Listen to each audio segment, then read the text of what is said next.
Te está conectado, tenemos una comunicación telefónica en este momento con el doctor Franco Fiumara, docente universitario, juez en lo penal y presidente de una sala de juicio oral en La Matanza. Doctor Fiumara, ¿me escucha? Buen día, Alberto, buen día a todos los teleoyentes. Bien, Un gusto compartir con ustedes este momento. qué lindo tenerte. ¿Te puedo tutear, Franco? Totalmente, me hace sentir mejor porque realmente así me debo a la comunidad también, que es lo que más. Bueno, gracias, te mando un abrazo enorme. Bueno, inevitablemente, Franco, recurro a ti porque, bueno, con tu experiencia, con el cargo que vos representás, con la larga experiencia que tenés en el tema penal y este juicio que la verdad que ha movido y motorizado a toda la población argentina, porque la verdad que todo el país está pendiente del caso de Fernando Baez Sosa. Y viste, es como que ahora el pueblo argentino está todo, la población está teniendo deseo que todo sea condenado a cadena perpetua, otros dicen que no, que podría haber una graduación de la pena, que hay partícipes necesarios, hay partícipes secundarios, hay situaciones híbridas en cuanto a que fue un homicidio preterintencional. Bueno, es toda una cantidad de temas que la gente habla y me gustaría que vos, que sos el experto en el tema, como ves vos, por lo menos desde el punto de vista jurídico de la situación, que nos ayudes a aclarar un poquitito los temas y los pensamientos. Gracias, Alberto, en la forma que planteaste la cuestión. Lógicamente vamos a ir en el campo de hipótesis, ¿no? Como si Claro, claro, estuviésemos obviamente. en un aula y con un lenguaje liso y llano para que todos puedan comprender quién está en el ámbito del derecho. Tenemos que hacerlo de esta manera porque no sabemos bien el desarrollo de las pruebas y solamente los jueces tienen los apuntes inherentes a la cuestión que ha sucedido en lo que yo llamo la empresa criminal. No es que adjudico una empresa criminal como una asociación ilícita, sino para que la gente el ya no lo pueda entender.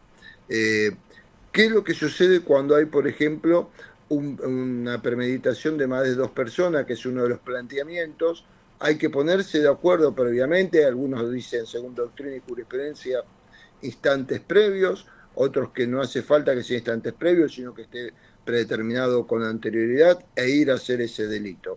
Otros mencionan que no es así, que puede ser solamente con la mera mirada y justamente en este entrecruzamiento de miradas llevar a cometer el delito. Por otro lado está el crimen por alevosía, que es un homicidio agravado, que es uno de los homicidios más comunes dentro de los tipos agravados penales, ¿no? Que decimos que son todos con penas de perpetuidad. Ahora, Franco, la gente y todas las personas utilizamos el término alevosía, pero ¿qué connotación jurídica tiene cuando la ley establece o entiende que hay alevosía? Ahí está la cuestión justamente, Alberto, lo dejaste bien planteado. Actuar sobre seguro y en estado de indefensión. Por ejemplo, si yo te golpeo o te hay traición, te caes al piso y después te voy agrediendo de distintas modalidades y te ocasiono la muerte, hay alevosía, porque uno sabe que cuando está indefensa la persona a la cual la cometo, puedo llegar a hacerle un daño justamente con carácter final, que es lo que en definitiva aconteció en uno de estos crímenes y son de los crímenes más comunes que hay en el tipo de alevosía. Creo que acá está la cuestión, con dos palabras, estado de indefensión justamente y actuar sobre seguro. Esto es la alevosía para que lo entiendan todas las personas. Esta alevosía sería, digamos, un elemento, no sé si el único, o un condicionante para eventualmente pensar en perpetua. La única pena que admite es perpetua, artículo 80, inciso segundo del Código Penal. Es Bien, perpetuidad, exactamente. Ahí está la cuestión. Vos dejaste un planteamiento previo justamente que hizo el de abogado, Tomei, que es el de la preterintencional, si bien lo pasó muy por arriba. Es muy distinto, fíjate, a la alevosía, porque estamos con un delito, con un dolo de lesión. Yo te quiero dar una trompada para lastimarte, pero en esa trompada te caíste y te desnucaste. Eso es culpa técnicamente hablando. Ahora, acá cuál es la cuestión para que se entiendan sencillamente. Yo te golpeo sin intención de matarte y te ocasiono la muerte por algo inesperado. Esto es lo que justamente cambia el eje de la discusión jurídica ahí no y que habría dolo, no habría dolo. ahí no habría dolo de homicidio, sí dolo de lesión. Dolo de Entonces ahí lesión, pero está no de la cuestión. homicidio. Claro, ahí la pena cambia sustancialmente porque sería como un accidente de tránsito. El máximo penal sería de 6 años la cuestión. Acá está otro de los temas justamente que los jueces van a tener que resolver en base a sus apuntes, las notas y las pruebas desarrolladas en el juicio. Claro, ahora el abogado, tengo entendido, el abogado defensor, Tomei, está tratando de llevar el tema, obviamente está haciendo lo mejor que pueda para su defendido, que hay que entender de que la gente tiene que entender que el abogado defensor tiene que defender, es la función de él. He tratado de llevar un escenario como que fuera un homicidio en riña. ¿Cómo ves vos esta situación? Quiero empezar por lo que comenzaste vos, valga Dale, la redundancia, que es justamente el deber de defender. Todos tenemos derecho a ser defendidos justamente ante el poder del Estado, en definitiva, que está representado por la Fiscalía, el Ministerio Público. Es un derecho constitucional a poder ser escuchado en defensa propia. Por eso no puede, el abogado hace lo que tiene con las herramientas en sus manos. Las cuestiones éticas quedan para la voluntad y el pensamiento de cada uno, que es otra cuestión. Ahora, al planteamiento de la segunda parte de la pregunta que me dijiste de la defensa y cómo lo veo en definitiva con la riña. Muy complejo porque ya en definitiva están todos identificados los autores. Primera cuestión del tipo de riña. Número dos, prácticamente todos tienen adjudicados roles, o sea, sin que haya habido, bajo mi punto de vista, mecanismo de defensa. Digo bajo mi punto de vista porque es lo que vemos por los medios de claro, prensa, claro, obvio. pero no puedo hacer un análisis exhaustivo, sino siempre en el campo de hipótesis. Entonces, en este sentido, la riña puede llegar a diluirse con mayor facilidad que la pretensión de un preterintencional, ¿no? En tu opinión, Hugo, de a poco lo que se ve, porque como bien dice el doctor Fiumara, uno lo ve como observador desde afuera del tema, ¿no? Pero hubiera habido premeditación y en cuyo caso, si hay premeditación, ¿sería tan agravado como si fuera alevosía? Es la misma pena en expectativa, prisión perpetua o reclusión perpetua, es el artículo 80 sexto del Código Penal. Ahora, es justamente serían una de las figuras dentro del dolo directo y de las penas agravadas que más complejamente lo toma la doctrina y la jurisprudencia. Es un delito complejo de poder acreditar la premeditación. Reitero, desconocemos, y lo dijiste bien, Alberto, no tenemos todos los Claro. elementos para saber qué es lo que sucedió, pero es muy difícil de poderlo comprender, donde más discute la doctrina y también la jurisprudencia para demostrarlo. Sí, en tu experiencia judicial y vos como juez, el hecho de que esta gente ha tenido ya un historial de lesiones, de ataques, que digamos que no son precisamente, que no, afortunadamente no habían causado muertes anteriormente, pero que como que hay una especie de un hábito repetitivo, entre comillas, como si fuera una empresa para agredir. ¿Cómo ves vos este condicionante? ¿Los antecedentes juegan en contra de ellos? Voy a dividir lo que es el antecedente de la sociología o del uso común cotidiano en los medios de prensa, de la sociedad, de las personas, de las familias que siempre hablan de antecedentes, algo que sonó, ¿no? En algún lado, y otro lo que son los verdaderos antecedentes, que es una condena firme. Claro, Recordemos que hasta que no haya condena firme, nos rige la presunción de de inocencia a todos inocencia. los ciudadanos. O sea que somos todos inocentes hasta que una sentencia firme. O sea, que la actitud o las acciones previas que no fueron condenadas en algún proceso judicial no cuentan. No cuentan para hacer, porque justamente se juzga solamente El este hecho hecho puntual. y la actitud ante este hecho. Ahora bien, si hay una condena con uno solo de los detenidos, por ejemplo, en un caso de igual magnitud o de esto, ahí sí que le va a considerarse como una circunstancia agravante de la Agravante. cuando se muestra, pero para ese detenido nada más, Para o ese. para esa persona que había sido condenado previamente. No es este el caso. No es este, no desconozco, honestamente Aparentemente, desconozco aparentemente no es el caso. que no tienen, se habla de uno de ellos que podría llegar a tener, pero no sé si inclusive está perimida la instancia para tomarla como una reincidencia, ¿no? Correcto. Esa es la otra cuestión. Así que, claro, que es un juicio que se las trae, porque independientemente de todo, es como que, viste, la sociedad está, claro, la gente, uno prende los medios de comunicación y dice, algunos dicen perpetuo para todos, otros dicen que puede haber una gradación de la pena entre quienes ejercieron el hecho físico o los que observaron y no ayudaron, los que hicieron el vallado para que nadie pueda ayudar. ¿Cómo ves vos esto jurídicamente?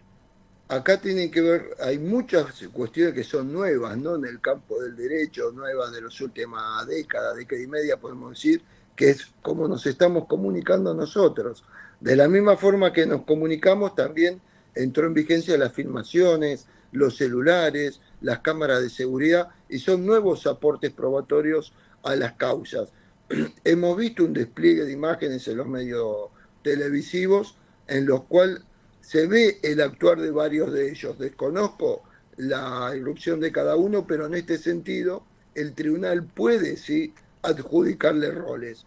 Quien actuó directamente sobre el físico, quien impidió que lo defiendan o quienes lisa y llanamente estuvieron mirando o filmando. O sea, Ahora bien, partícipes, claro, te escucho, te escucho. no, no, lo que ibas a decir justamente. Partícipes necesarios y secundarios. Exactamente, y coautores, ¿no? Y Porque coautores. son coautores quienes actuaron directamente en la empresa. Después de los partícipes necesarios, que por ejemplo están los que hicieron la rueda para que nadie lo defienda, hablando de campo de hipótesis, y por ejemplo, si el que filmó solo filmó, ¿en qué difieren los demás? Que sin esa filmación igual el homicidio se hubiese cometido. Exactamente.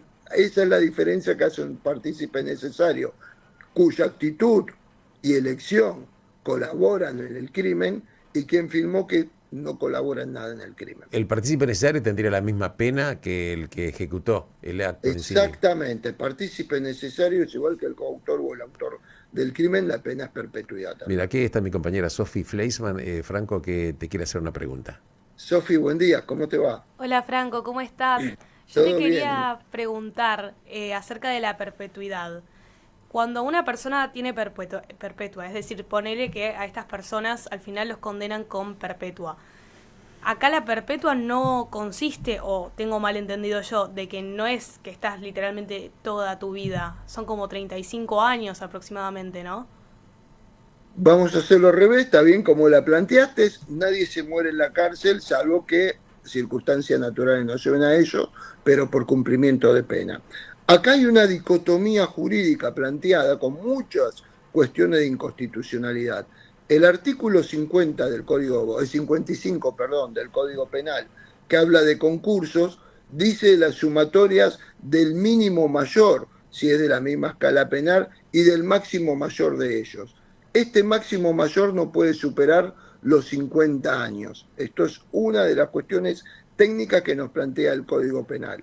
Ahora bien, vos vas al artículo 13 del Código Penal, después el 14 te hablo de los que no permiten libertad condicional, el 13 dice que estas penas no podrán pasar los 35 años de prisión. Ya ves que hay algo que no es congruente entre un artículo y el otro, y es lo que conlleva justamente a muchos planteamientos de inconstitucionalidad, porque para no vulnerar los tratados internacionales de derechos humanos, la Convención Interamericana, e inclusive justamente lo que tiene que ver con la progresividad del sistema carcelario, que es que alguien pueda ir regenerándose para devolverlo a la sociedad, que es la esperanza de todo detenido.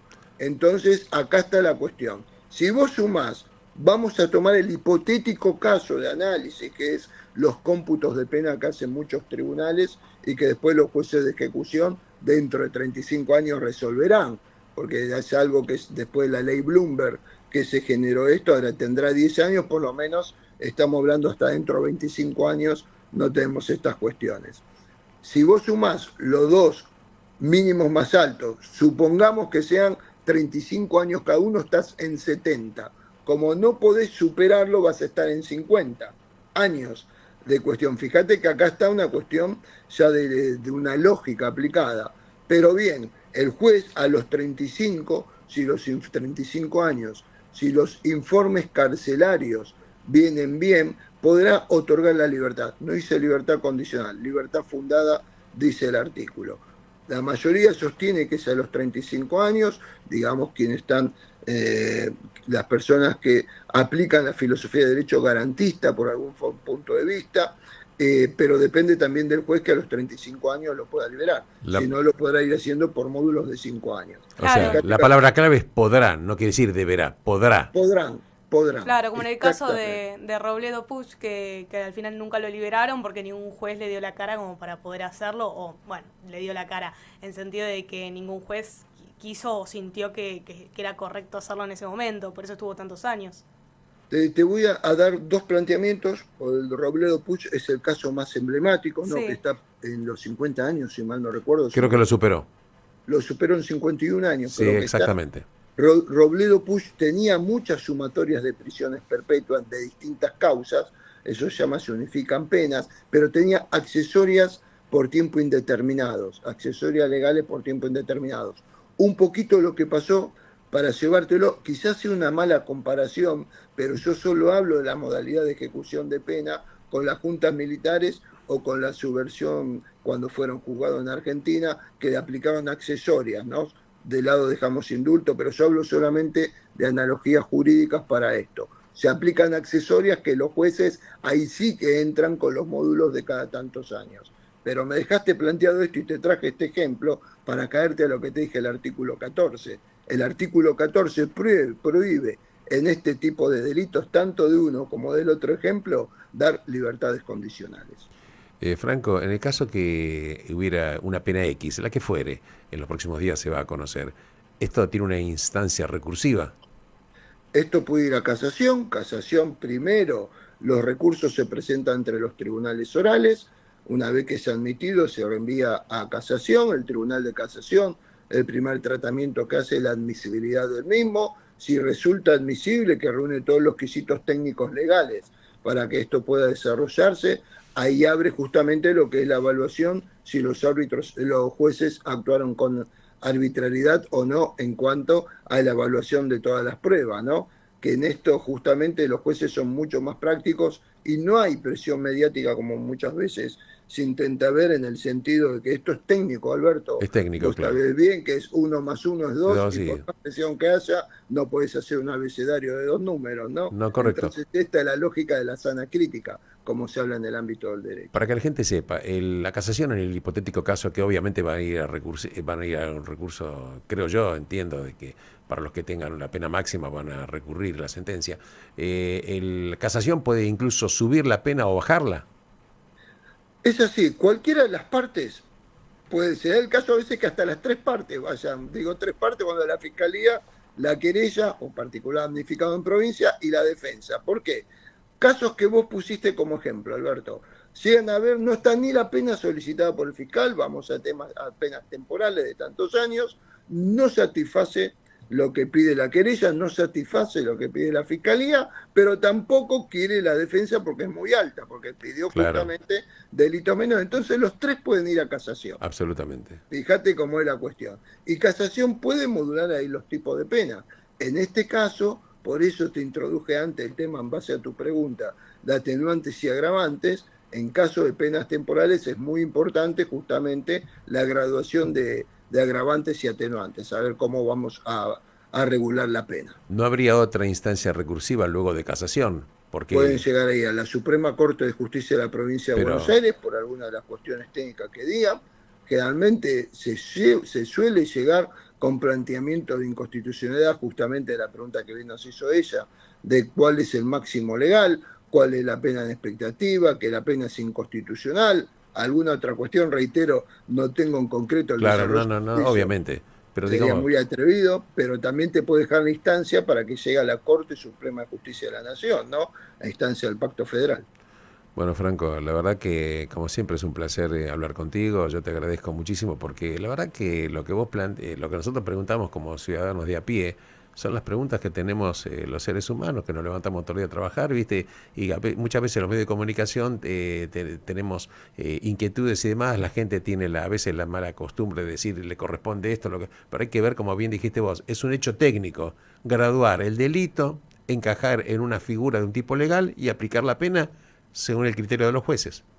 Exactamente, en base a la prueba que se desarrolló en el cuerpo, lo que el corazón del proceso, del juicio oral, que es el alegato, pudieron acreditar las partes y los que los jueces cerebralmente, en base a la sana crítica, vayan a resolver. Bueno, Pensemos que esta semana hay otro caso emblemático, que Lucio, justamente también hay un planteo de género, que tiene que ver con el caso del chico Lucio Dupuy, que también fue muy lamentable. yo, Y tienen que ser casos de mensajes directos y precisos a la sociedad, que es el fin de toda sentencia, el fin didáctico que cumple en imagen a la misma. sí, la verdad que el tema posiblemente el tema de Fernando Sosa, Baez Sosa, digo, obnubiló un poquitito el tema de Lucio Dupuy, ¿no? Que también es un delito, más que penal, además de penal, es un delito total y absolutamente aberrante. Bueno, cualquier muerte es aberrante, ¿no?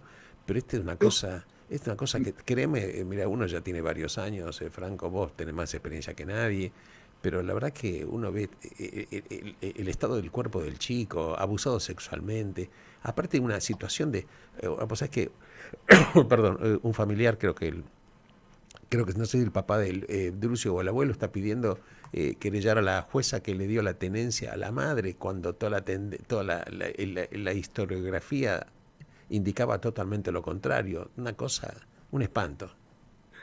Acá hay cuestiones también técnicas legislativas que van a tener que pensar mucho los legisladores en este sentido, de estas cuestiones que son las leyes también en el campo del fuero de familia, ¿no? Porque a veces ata de pies y manos mucho a los jueces. Desconozco el caso concreto, Yo también, aparte digo lo que es. desconozco técnicamente, inclusive hago mea culpa. Soy especializado en Derecho Penal Internacional y todo lo que trabajamos cotidianamente, y estamos lejos quizás del ámbito de familia, pero la justicia tiene los resortes necesarios en caso de que un magistrado se equivoque. Has visto las destituciones en La Plata con detención de un juez de casación y un juez de garantías en este caso, como se autodepura. Creo que de los tres poderes del Estado es el que más control y el que más también a justicia en caso de alguna comisión delictiva, ¿no? eh, Entonces yo creo que está en su sano derecho la familia de Dupuy de exigir a los estamentos del Estado a ver los cuadros de responsabilidades de todos, incluso del sector policial, del sector médico, equiparado al exacto. poder estatal porque eran hospitales provinciales o municipales, y esto puede llegar a la Corte Interamericana, a la Comisión Interamericana de Derechos Derechos humanos. Humanos en primer lugar, Alberto. Bueno, Franco, ¿qué te puedo decir? Primero, te agradezco enormemente la gentileza. Primero, yo sé que estás atareado hasta la coronilla del trabajo que Un tenés y la gusto, verdad que nos diste este rato, nos aclaraste muchísimos conceptos y gracias nada más, Franco. Gracias. Pues un gusto. sabes que esta es tu casa. No, lo sé, yo quiero agradecerte a vos, a ella, a todos los miembros de Radio High que realmente enaltecen. También les agradezco que defiendan bajo mi punto de vista lo que jurídicamente jamás podemos dejar de lado y tenemos que seguir luchando a brazo partido, que es tratar de jugar a los criminales o a los presuntos criminales de los atentados tanto de la Embajada de Israel como de la AMIA, y es algo que no podemos no solo olvidar, no podemos dejar de juzgar, ¿no? Porque es justamente el único bálsamo que se puede dar en relación a todos los familiares de las víctimas, la sociedad argentina y en especial a nuestra querida comunidad judía. Seguro, De esto porque no nos podemos olvidar, y sobre todo en la semana que rinde homenaje a todas las víctimas y sobrevivientes de la Shoah. es así. Y la verdad que el olvido y la indiferencia le propina una segunda muerte a los que murieron en soledad. Dijiste bien, y es una muerte lenta porque es un letargo realmente de más de 30 años, prácticamente estamos en esos árboles y ya lo superamos, y sin resultado alguna, como lo dice la Comisión de la Corte Interamericana y la Comisión, con una notoria y gran falla del Estado argentino en no querer resolver esta cuestión. No me queda otra palabra, quizás sea duro y desubicado lo que digo, No, pero es ubicado totalmente. por eso con el pedido de disculpas del caso, y le agradezco el acompañamiento, pero creo que hay herramientas legales suficientes que solamente hay que tener la valentía de llevarlo adelante y poder juzgar. Y darle oportunidad después a los presuntos acusados, si llegan a ser condenados en ausencia, de que también puedan presentarse y ver su punto de vista técnico legal. Hablamos fríamente porque estos técnicos legales a veces dejamos la pasión de lado, Correcto. pero lo que no podemos dejar de apasionarnos es con el pedido de justicia. Tenemos una tarea pendiente. Te mando un abrazo enorme, Franco. Gracias de todo corazón. Gracias a usted y gracias a todos los teleoyentes de Radio High. Gracias. Hemos dialogado con el doctor Franco Fiumara, profesor universitario, experto en derechos humanos internacionales y actualmente es juez en lo penal y presidente de un tribunal oral en la provincia de Buenos Aires.